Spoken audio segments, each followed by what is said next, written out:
Welcome to a video that might change how you look at your relationships and your life. Today, we're diving into an important topic for anyone wanting to level up: the 10 types of people holding you back. Now, picture this. You're in a hot air balloon, ready to soar to new heights. You've got big dreams, ambitious goals, and the determination to make them happen. But as you start to rise, you notice something's off. The balloon isn't climbing as fast as it should. You look over the edge and see several people hanging onto the basket, weighing you down. That, my friends, is exactly what happens when you surround yourself with the wrong people. They're like dead weight, holding you back from reaching your full potential. The worst part is, most of the time, we don't even realize these people are dragging us down. They might be longtime friends, family members, or colleagues we see daily. Their influence can be subtle, like a slow leak in your balloon, gradually draining your energy, positivity, and drive. So, who are these people? Well, that's exactly what we're going to explore in this video. We'll be looking at 10 types of individuals who might be secretly sabotaging your success. 1. The negative Nancys always see the glass half empty. 2. The energy vampires who leave you feeling drained after every interaction. 3. The master manipulators who play mind games. 4. The chronic complainers who never seem satisfied. 5. The "it's not my fault" crowd who never take responsibility.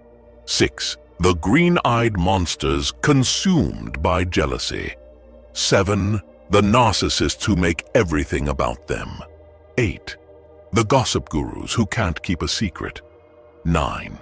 The growth stunters who don't support your dreams. 10. And the fair-weather friends who only show up when they need something. Now I know what you might be thinking. But wait, I don't have toxic people in my life. Well, stick around because you might be surprised. These types can be masters of disguise, and identifying them is the first step to freeing yourself from their negative influence. But don't worry, this isn't just about pointing fingers. For each type, we'll dive into why they're harmful, share some real-life stories you might relate to, and most importantly, give you practical tips on dealing with them. Whether it's setting boundaries, changing your response, or in some cases, showing these folks the exit door in your life, we've got you covered. Remember, you are the average of the 5 people you spend the most time with. By the end of this video, you'll be equipped to make sure those 5 people are the ones who lift you up, not drag you down. So are you ready to cut those sandbags and let your balloon soar? Let's dive in and discover the 10 types of people who might be holding you back in life. Negative thinkers. All right, let's kick things off with the negative thinkers. You know the type. They're the ones who can find a storm cloud on the sunniest day. Negative thinkers are those folks who always focus on what could go wrong. They've got a PhD in "yeah, but," and they're experts at raining on parades. While a healthy dose of realism can be good, these people take it to the extreme. Why are they so harmful? Well, negativity is contagious. Spend enough time around a negative thinker, and you'll find yourself starting to see the world through gray-colored glasses. They can sap your motivation, crush your enthusiasm, and make you second-guess your dreams. Let me tell you about Sarah and her co-worker Dave. Sarah had just landed a big project at work and was excited about the challenge. Enter Dave, the office negative thinker. "Good luck with that," he scoffed. "Remember the Johnson account? Total disaster. This one's probably going to be even worse." Just like that, Sarah's excitement deflated. She started doubting herself, imagining all the ways the project could fail. Dave's negativity had infected her outlook. So how do you spot a negative thinker? Listen for phrases like, "That'll never work," "We've always done it this way," "Why bother? It's hopeless." They're the ones always prepared for the worst, and not in a good way. Now, dealing with negative thinkers can be tricky, but here are some strategies. 1. Set boundaries. Limit your exposure to their negativity. 2. Challenge their pessimism. Ask them to explain their reasoning. Often, they can't. 3. Redirect the conversation to solutions instead of problems. 4.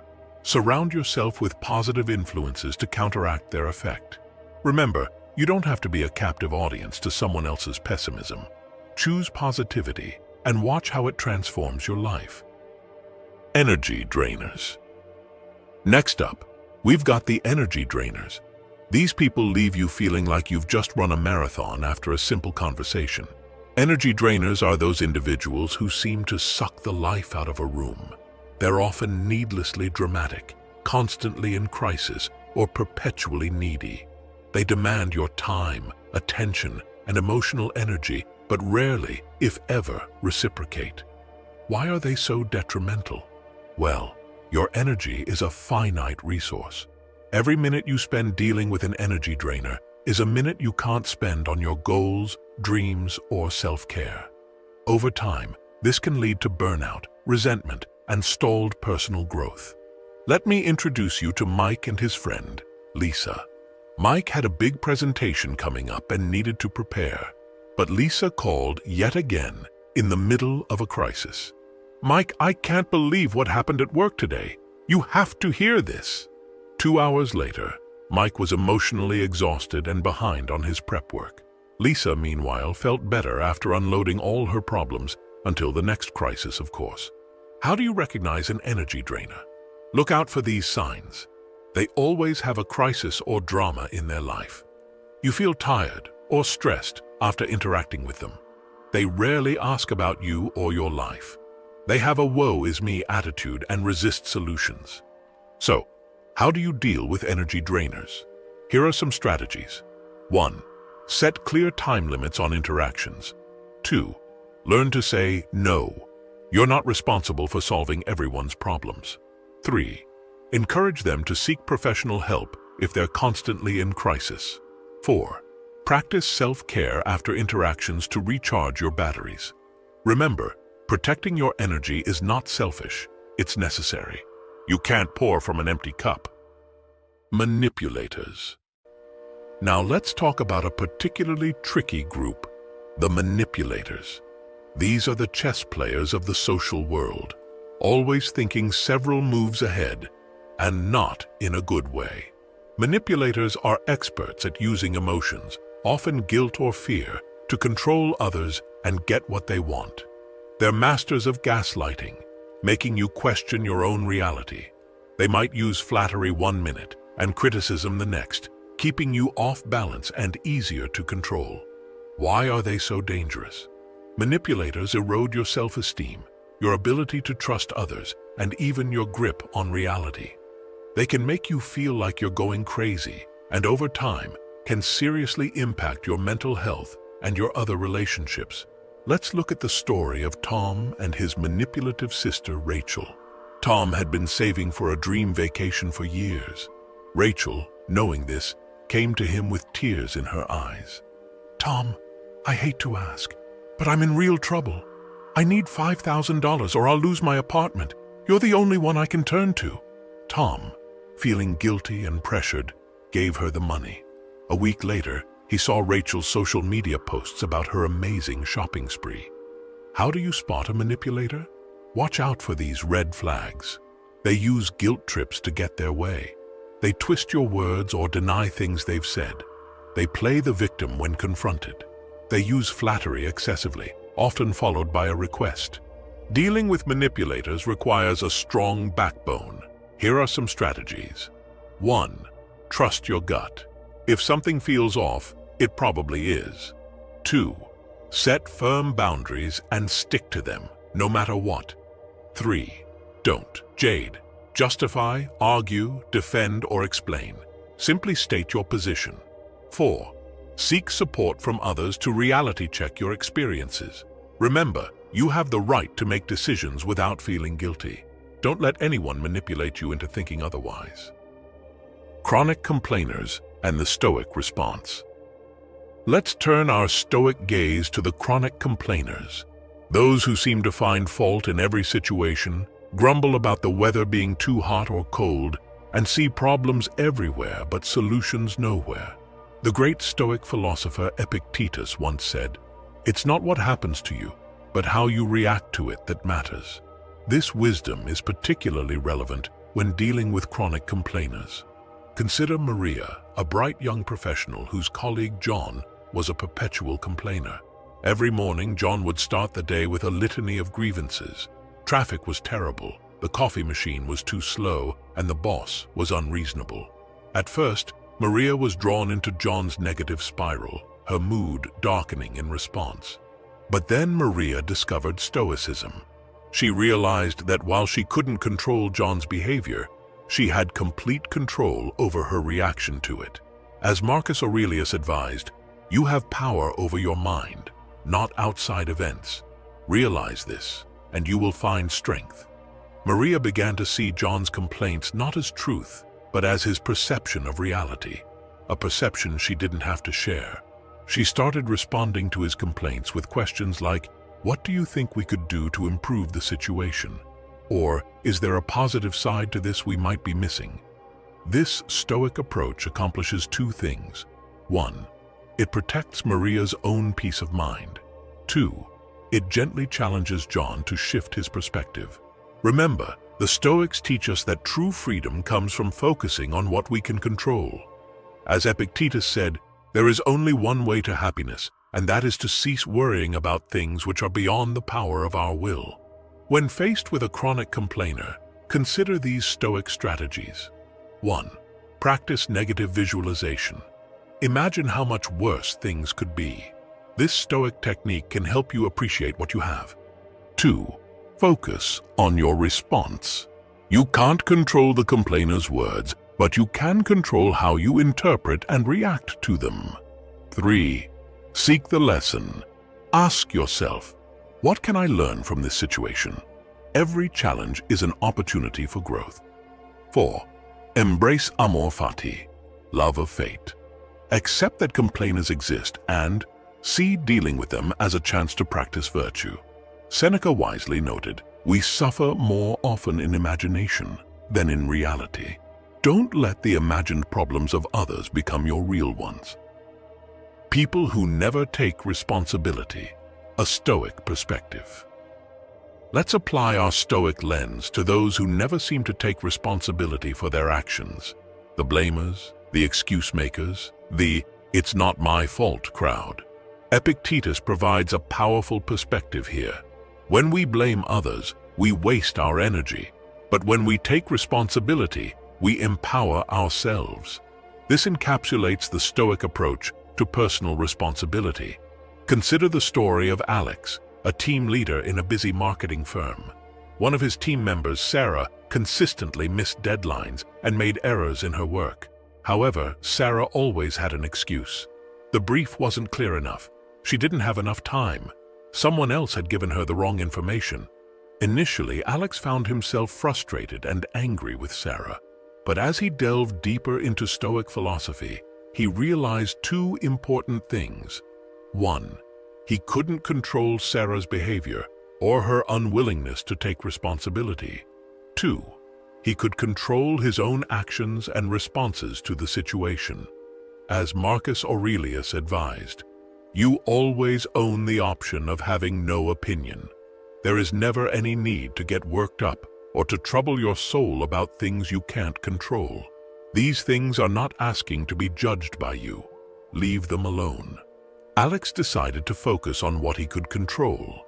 He implemented more evident processes for assigning and tracking work. He provided more detailed briefs and set up check-in points throughout projects. Most importantly, he worked on managing his expectations and emotions. When Sarah continued to make excuses, Alex calmly pointed out the resources and support available, asking, "What could you do differently next time to achieve a better outcome?" This Stoic approach shifted the focus from blame to problem-solving. Remember, the Stoics teach us that true strength comes from taking responsibility for our actions and reactions. As Epictetus said, it is impossible for a man to learn what he thinks he already knows. When dealing with people who don't take responsibility, consider these Stoic approaches. 1. Focus on your actions. Are you doing everything you can to facilitate success? 2. Practice empathy. Try to understand why they might avoid responsibility. Fear? Insecurity?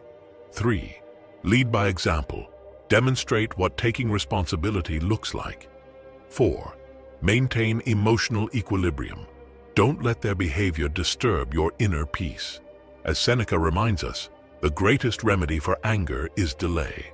When faced with someone dodging responsibility, take a moment before reacting. Choose your response wisely. Jealous individuals through a Stoic lens. Finally, let's examine how Stoicism can help us deal with jealous individuals who covet what others have and often try to diminish others' successes. Epictetus offers a powerful perspective on jealousy. He is a wise man who does not grieve for the things which he has not, but rejoices for those which he has. This Stoic principle of focusing on what we have rather than what we lack is key to addressing jealousy in ourselves and others. Consider the story of Sophia, a successful entrepreneur who faced jealousy from her old friend Lisa. Whenever Sophia shared a new achievement, a business milestone, a personal accomplishment, Lisa would respond with thinly veiled envy, often trying to downplay Sophia's success or change the subject. At first, Sophia felt hurt and angry. Why couldn't her friend be happy for her? But as she studied Stoic philosophy, she gained a new perspective. Marcus Aurelius counseled, "When you wake up in the morning, tell yourself, the people I deal with today will be meddling, ungrateful, arrogant, dishonest, jealous, and surly. They are like this because they can't tell good from evil." Sophia realized that Lisa's jealousy was more about Lisa's insecurities than about Sophia's achievements. She couldn't control Lisa's feelings, but she could control her response. Instead of feeling offended, Sophia began to approach these interactions with compassion. She asked about Lisa's life and celebrated her friend's successes, no matter how small. She would gently redirect the conversation to positive topics they enjoyed when faced with a jealous comment. The Stoic approach to dealing with jealous individuals involves several fundamental principles. 1. Practice gratitude. Regularly acknowledge and appreciate what you have. 2. Understand the impermanence of external things. Success, wealth, and status are transient. The Stoics advise us to focus on internal virtues instead. 3. Cultivate compassion. Recognize jealousy often stems from insecurity or fear. 4. Focus on your own character. Epictetus reminds us, if you want to improve, be content to be thought foolish and stupid. Don't let the jealousy of others deter you from your path. Remember, as Seneca wisely noted, it is not the man who has too little, but the man who craves more that is poor. By embracing this Stoic mindset, we can navigate relationships with jealous individuals while maintaining our peace of mind and continuing to pursue our goals. Stoicism offers us a powerful toolkit for dealing with chronic complainers, those who never take responsibility, and jealous individuals. It teaches us to focus on what we can control, to find opportunity in every challenge, and to cultivate inner peace regardless of external circumstances. As we internalize these Stoic principles, we become more resilient, compassionate, and better equipped to handle the diverse cast of characters we encounter. Gossipers.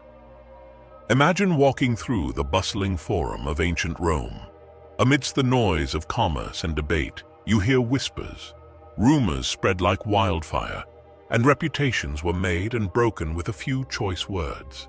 This scene isn't so different from our modern world, where gossip still thrives, now amplified by social media and instant messaging.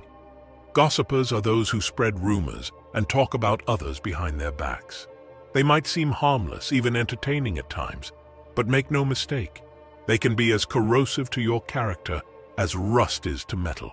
The Stoic philosopher Epictetus once said, "If you learn that someone is speaking ill of you, don't try to defend yourself against the rumors.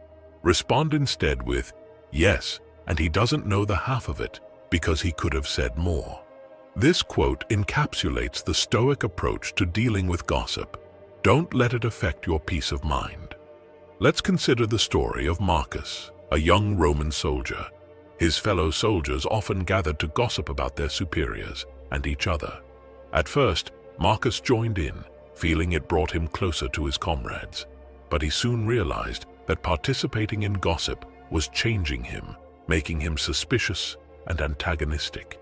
Inspired by the teachings of Stoicism, Marcus decided to change his approach. When his friends started gossiping, he would steer the conversation to more constructive topics or excuse himself. At first, some mocked him, but they began to respect his integrity over time. To recognize gossipers, look for these signs. They often start conversations with, "Did you hear about?" They seem to know everyone's business. They swear you to secrecy before sharing information.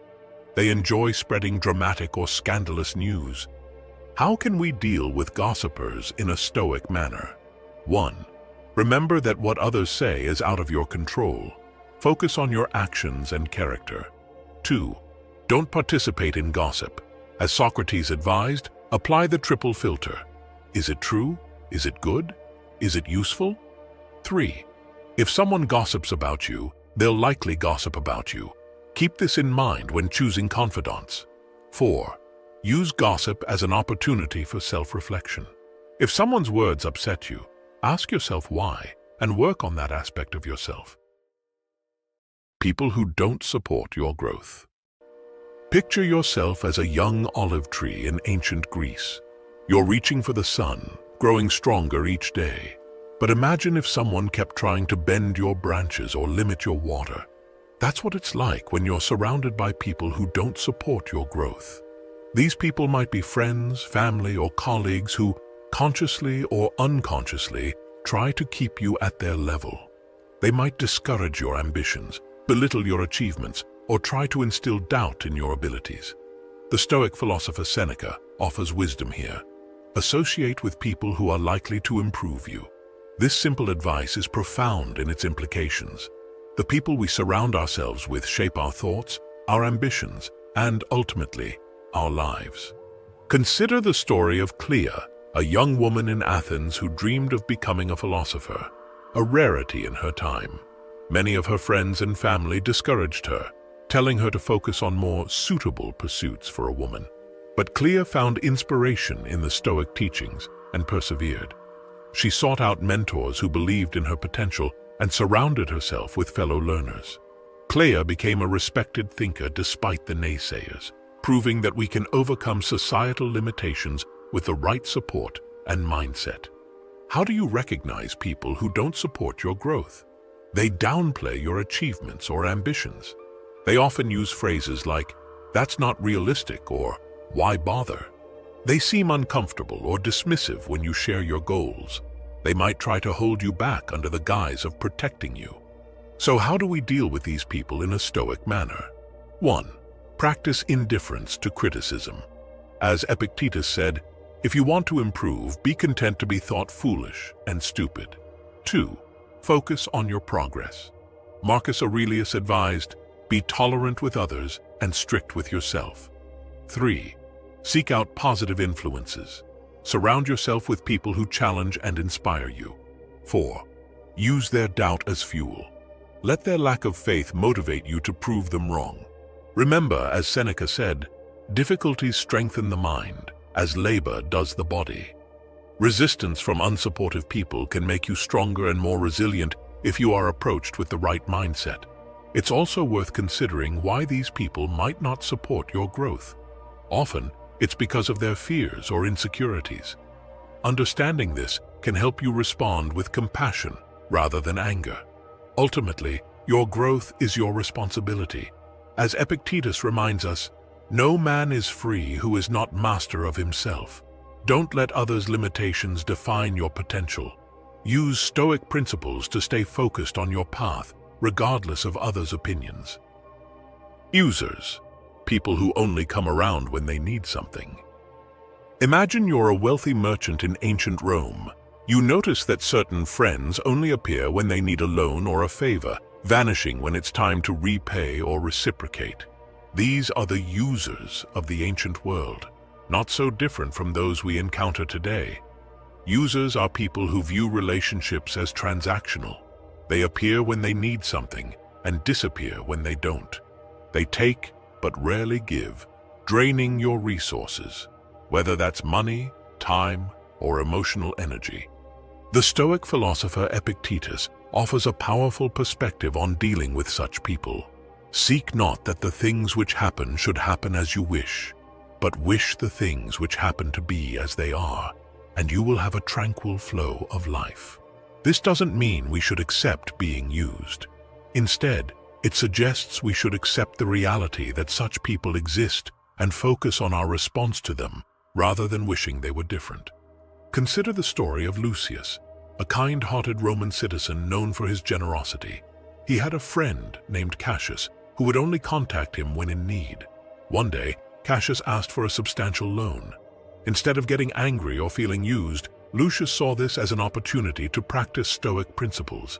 He calmly explained to Cassius that true friendship involves give and take. He offered to help Cassius find work instead of giving him money, teaching him to fish rather than simply handing him a fish.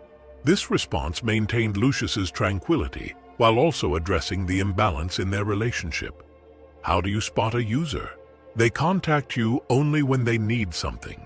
Their problems are always emergencies that only you can solve. They rarely ask about your life or offer support in return. They may use flattery or guilt to get what they want. Dealing with users in a Stoic manner involves several strategies. 1. Set clear boundaries. As Seneca advised, we suffer more often in imagination than in reality. By setting and communicating clear limits, we avoid the stress of anticipating unreasonable requests. 2. Practice detachment. Marcus Aurelius said, "You have power over your mind, not outside events. Realize this, and you will find strength. Recognize that you can't control others' behavior, only your response." 3. Use it as an opportunity for growth. Each interaction with a user is a chance to practice assertiveness, compassion, and self-respect. 4. Reflect on your behavior. Ensure you're not unknowingly using others yourself. As Marcus Aurelius reminds us, when you wake up in the morning, tell yourself, "The people I deal with today will be meddling, ungrateful, arrogant, dishonest, jealous, and surly. They are like this because they can't tell good from evil. But I have seen the beauty of good and the ugliness of evil, and have recognized that the wrongdoer has a nature related to my own."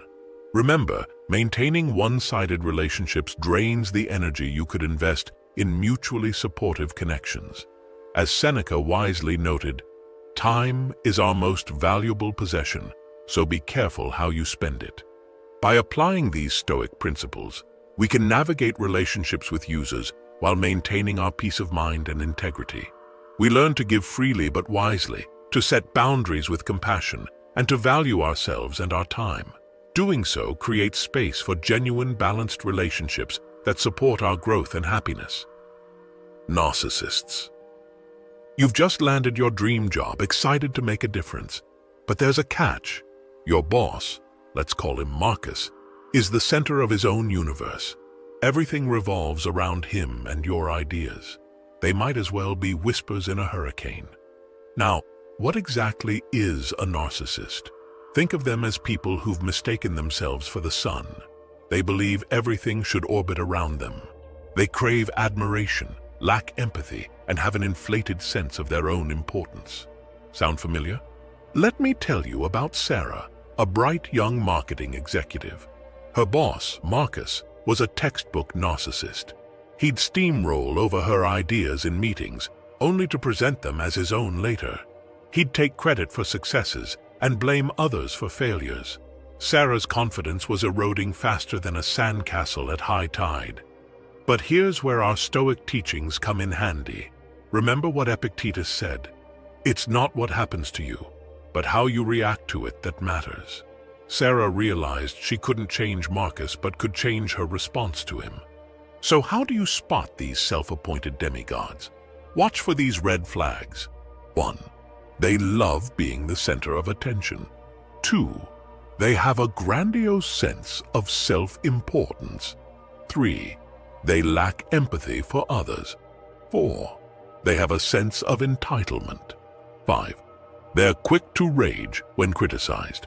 Now, dealing with narcissists isn't easy, but Stoicism offers us some powerful tools.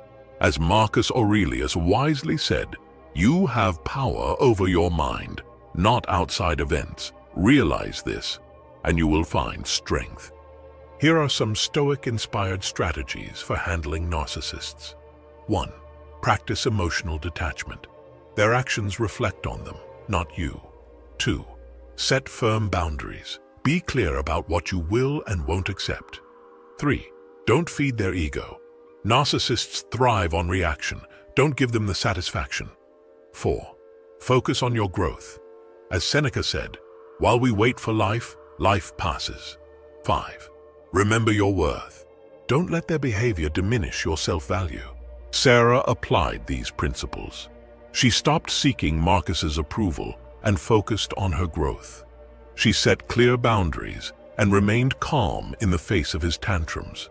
Over time, Marcus's impact on her diminished, and she found herself thriving despite his behavior. Here's a truth for you. Narcissists are like storms, loud, destructive, and attention-seeking. But you can be the mountain, unmoved, unshaken, standing tall regardless of the weather. Remember, as Epictetus taught us, he who is everywhere is nowhere. Don't let a narcissist's demands for attention distract you from your path. Your peace of mind is too valuable to be held hostage by someone else's ego. In the end, dealing with narcissists is about reclaiming your power.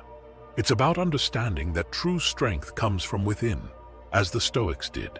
So stand firm, hold your ground, and let your inner mountain rise above their stormy sea of self-absorption. Modern context, digital age considerations. In today's world, the Stoics' path is lined with face-to-face interactions, screens, notifications, and digital whispers. The challenge of maintaining our integrity and peace of mind has taken on new dimensions in the digital age. Imagine our friend Marcus from the previous story, now navigating the treacherous waters of social media. He opens his phone to find a barrage of notifications, likes, comments, shares, and messages, each vying for his attention. The modern equivalent of the Roman Forum is now in the palm of his hand, with whispers and shouts from across the globe reaching him instantly. Seneca, one of the great Stoic thinkers, seemed to predict our modern dilemma when he wrote, "To be everywhere is to be nowhere." In our hyper-connected world, it's easy to be mentally everywhere, scrolling through Instagram, checking emails, responding to tweets, and yet nowhere, not fully present in our lives. So how can we apply Stoic principles to our digital lives? Let's consider a few strategies. 1. Be mindful of your digital footprint. Before you post, share, or comment, pause. Ask yourself, as Marcus Aurelius might, is this necessary? Is your contribution adding value or merely adding noise? 2. Organize your digital space. As the Stoics advised, surround yourself with wise and virtuous people, and be intentional about who you follow and interact with online. Your digital environment shapes your thoughts and emotions, like your physical one. 3. Set digital boundaries. Epictetus taught that true freedom comes from knowing what is within our control and what isn't. Apply this to your digital life by setting clear boundaries, designated times for checking social media, email-free evenings, or device-free dinners. 4. Practice online empathy. Remember that behind every avatar and username is a real person. Seneca advised, "Wherever there is a human being, there is an opportunity for kindness." Let this guide your online interactions. 5. Use technology purposefully. Instead of mindless scrolling, use digital tools to enhance your growth. Follow accounts that share Stoic wisdom, use apps for mindfulness and reflection, or join online communities, like this one, dedicated to personal development. 6. Practice digital detox. Regularly step away from the digital world entirely. As Marcus Aurelius said, nowhere can man find a quieter or more untroubled retreat than in his own soul. Sometimes the best way to find that retreat is to power down our devices. In applying these principles, we can transform our digital life from a source of distraction and potential negativity into a tool for growth and connection. We can use social media not as a stage for our ego, but as a platform for spreading wisdom and kindness. As we reach the end of our journey through the challenges of negative influences and the application of Stoic wisdom, remember this: you are the architect of your own life. The power to choose your response to any situation, cultivate your character, and shape your physical and digital environment lies within you. Epictetus reminds us, it's not what happens to you, but how you react to it that matters. This timeless wisdom is as relevant in our fast-paced, digitally connected world as it was in ancient Rome. Whether you're dealing with gossipers by the water cooler or navigating the complexities of social media, you have the power to choose your response. As you move forward from this video, I challenge you to embody the Stoic virtues in your daily life. Be the person who lifts others up instead of tearing them down. Be the voice of reason in a sea of reactivity. Be the steady presence that others can rely on. True strength isn't about controlling others or your environment, but mastering yourself. So members of the Stoic community, go forth with courage. Face life's ancient and modern challenges with wisdom and grace. And always remember, in the grand theater of life, you get to choose your role. Choose to be the hero of your own story. Thank you for joining me on this exploration of Stoic wisdom. Until next time, stay strong, stay wise, and keep growing.